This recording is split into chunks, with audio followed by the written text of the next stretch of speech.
in the second section. We're going to show you 3 types of home ab workouts. One for those of you starting out or starting up again, the intermediates, and then the advanced workout. Let's begin with the beginner routine, which will include the reverse crunch, crunch, and twist. For each, do 2 sets of 12 to 15 reps. See if you can bump up the twist to 20 reps, since it's your finishing exercises. Ready? Here we go. Although any type of crunch will affect the entire front portion of your abdominal wall, the reverse crunch targets the lower abs. To start, lie face up with your arms alongside your body. Bend your knees and raise your thighs until they're perpendicular to the floor. This is your starting position. Now, inhale and hold your breath as you slowly roll your hips up toward your chest so that they're completely off the floor.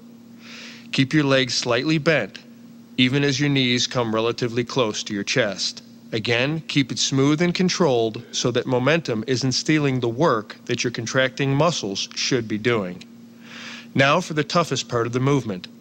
Begin to exhale and slowly return to the initial position, thighs vertical, keeping strict control. No ballistic movements. Your job is to squeeze and contract the muscle. If you want to really increase the intensity of the reverse crunch, hold your head and shoulders off the ground. This tightens your upper abs, forcing your lower abs to work harder to raise your hips.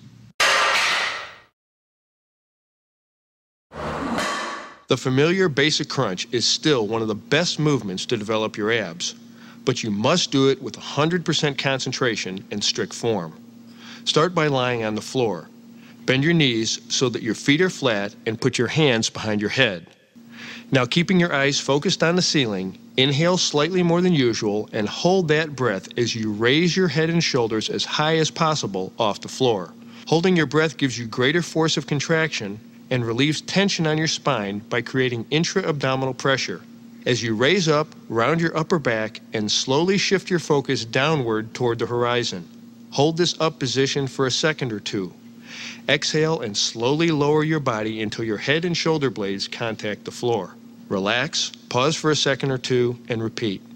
A couple of cautions. Remember, don't pull on your head with your hands, which only puts unnecessary strain on your neck. Don't nod your head and don't twist your torso as you crunch. Sometimes you see people doing that to work the obliques, but we have better exercises for that muscle group. If you want more bang for your buck, you can extend your hands over your head or hold a weight squarely in the center of your chest and cross your arms over it.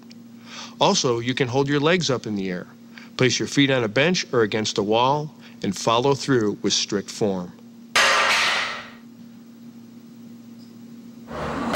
The beauty of this movement is that all you need to perform it is a pole and some floor space.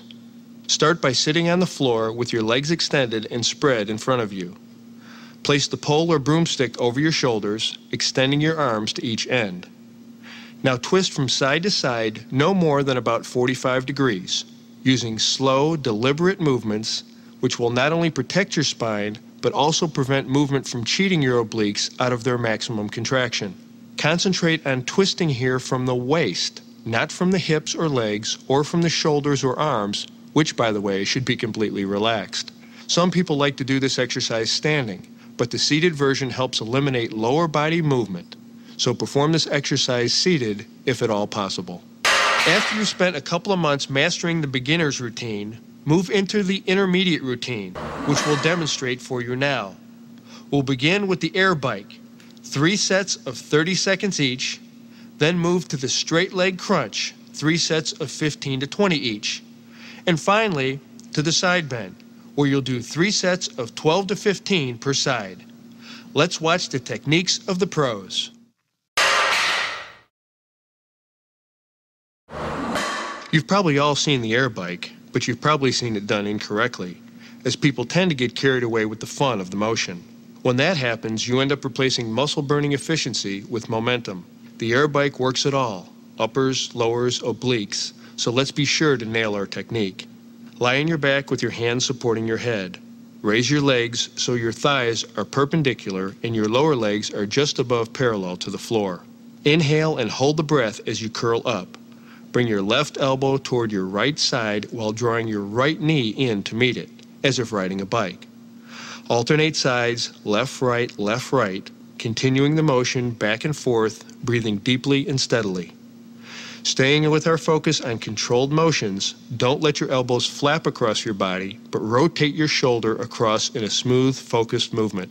For the air bike, don't worry so much about speed, but concentrate on controlled motion and increasing your strength through more and more repetitions as you advance.